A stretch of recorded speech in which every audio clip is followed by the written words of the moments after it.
السلام علیکم ورحمۃ اللہ وبرکاتہ۔ ناظرین، آپ سے ایک سوال ہے۔ سوال یہ ہے کہ عقل و شعور کا مرکز اور سوچ اور فکر کا آرگن دل ہے یا دماغ ہے؟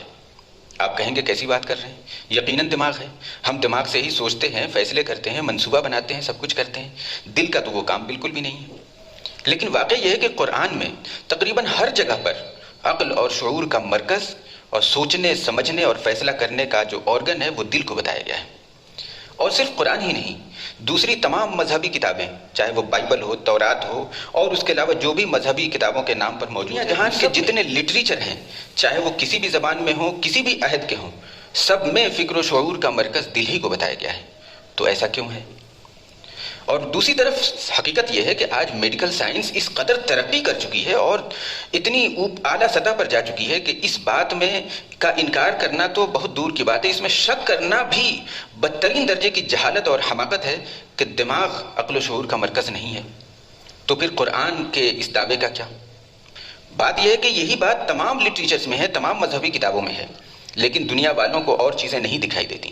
دنیا والے تو صرف ایک ایک اعتراض اور ایک ایک بس وہ اسی لیے بیٹھے رہتے ہیں کہ قرآن میں ایسا کیا ہے، اور ان کو یہ دکھائی دیتا ہے کہ قرآن میں یہ بات ان سائنٹیفک ہے، ان لاجیکل ہے، غیر عقلی ہے۔ بھلا بتائیے کیسا بلنڈر ہے یہ قرآن میں۔ اب اس بات کو لے کر کے لوگوں نے طرح طرح سے جوابات دینے کی کوشش کی ہے اور ایسی باتیں کی اور اس طرح سے ایکسپلین کیا اس کو کہ ان باتوں کو مزید الجھا دیا اور اعتراض کو مزید کمپلیکس بنا کر کے رکھ دیا۔ تو اس بات کو گہرائی کے ساتھ سمجھنا بہت ضروری ہے۔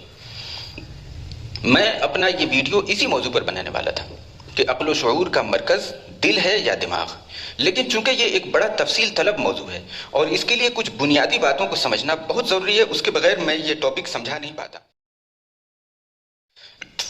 مثال کے طور پر سب سے پہلی بات یہ کہ روح کیا ہے، روح کی حقیقت کیا ہے، روح کا مادہ تخلیق کیا ہے، روح کیا ہے، اس کو جب تک نہیں سمجھیں گے تب تک یہ بات نہیں سمجھ میں آئے گی۔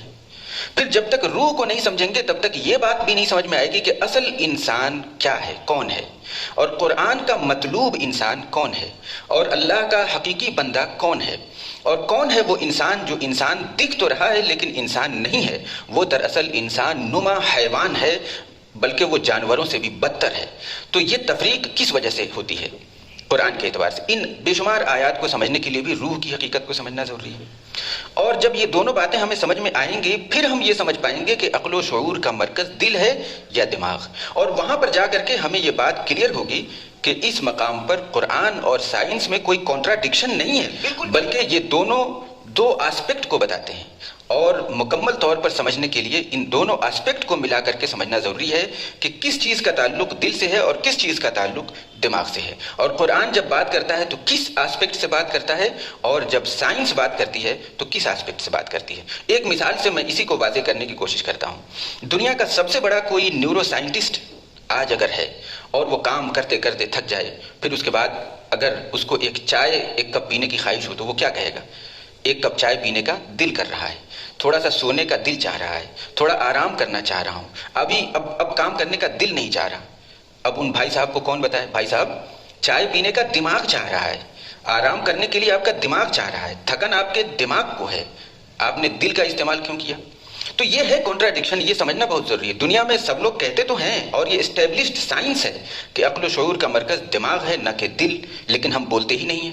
ہم کہتے ہیں ہمارا دل نہیں چاہتا، ہمارا دل ایسا چاہتا ہے۔ کوئی بھی کسی بھی لینگویج میں کسی بھی علاقے میں کیسا بھی پڑھا لکھا انسان یہ نہیں کہتا کہ میرا دماغ چاہ رہا ہے۔